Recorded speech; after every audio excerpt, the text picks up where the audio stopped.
పశ్చిమ గోదావరి జిల్లాలో సంచలనం రేపుతున్న ఆరోపణలు.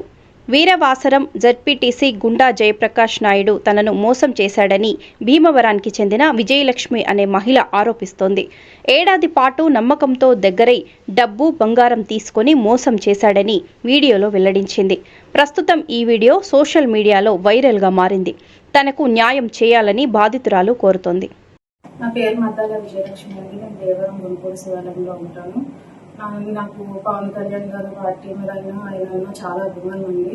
ఆయన ప్రతి దాంట్లో నేను పాల్గొనేదాన్ని. ఇంకా జనసేన ఆఫీసు దేవాలయంలో ఉందని తెలిసి ప్రతి కార్యక్రమానికి నేను వెళ్ళేదానండి.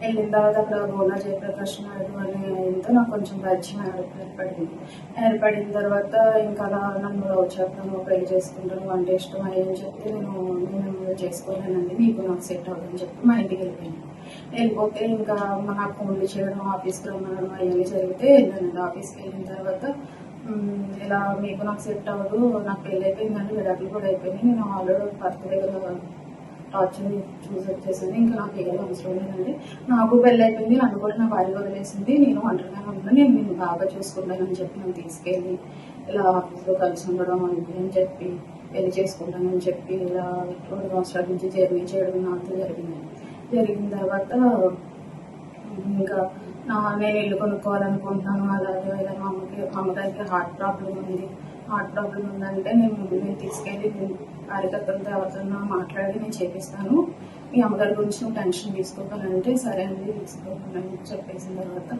ఇంకా ఇల్లు కొనుక్కుంటాను అనుకుంటున్నాను, నీ దగ్గర డబ్బులు ఎంత ఉన్నాయని నన్ను అడిగాడండి. అడిగితే నేను నా దగ్గర 10 లక్షలు ఉన్నాయి, బంగారం కూడా ఉన్నాయని చెప్పిన తర్వాత బంగారం అయ్యి 10 లక్షలు తీసుకొచ్చి నాకు ఇవి, నాకు కొంచెం పర్సనల్ ఉంది, అది తీసుకున్న తర్వాత లోన్ వస్తుంది, నాకు లోన్ వచ్చిన తర్వాత నేనే ఇల్లు కొంటాను, నీకు పెళ్లి చేసుకుంటాను కదా అని చెప్తే నేను తీసుకెళ్ళి అన్ని హ్యాండ్ క్యాష్ బంగారం హ్యాండే ఇచ్చాను.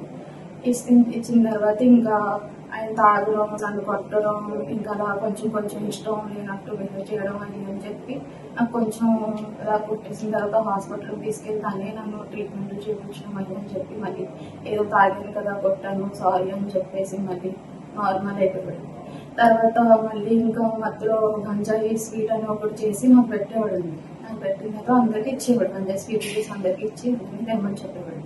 తర్వాత గంజాయి ఎలా తను తీసుకోవడం, మళ్ళీ మధ్యలో నన్ను కొట్టేయడం అది అని చెప్పి చాలా టార్చర్ పెట్టేవాడు. శారీరకంగా కూడా చాలా టార్చర్ పెట్టేవాడు. నేను తట్టుకోలేకపోయేదాన్ని. మా అమ్మగారు ఇంటికి వెళ్ళిపోయిన తర్వాత మళ్ళీ ఫోన్లు చేసి మా ఇంటికి వచ్చి మా అమ్మగారితో మాట్లాడి మళ్ళీ నన్ను ఒప్పించి తీసుకెళ్ళిన తర్వాత మళ్ళీ ఇంకా తాగిన తర్వాత మళ్ళీ కొట్టేవాడిని. ఇంకెలా చేస్తే నాకు గొడవలు అయ్యని చెప్పేసి నేను బయటికి వెళ్ళిపోతాను, నేను రోడ్ ఎక్కేస్తానంటే నా దగ్గర ఫొటోస్ వీడియోస్ అన్నీ ఉన్నాయని చెప్పానండి. కంటే కలిసి వీడియో ఉంది, ఫొటోస్ కూడా మేమిద్దరం కలిసి దిగినోటి ఉన్నాయి, వీడియోలు కూడా ఉన్నాయండి.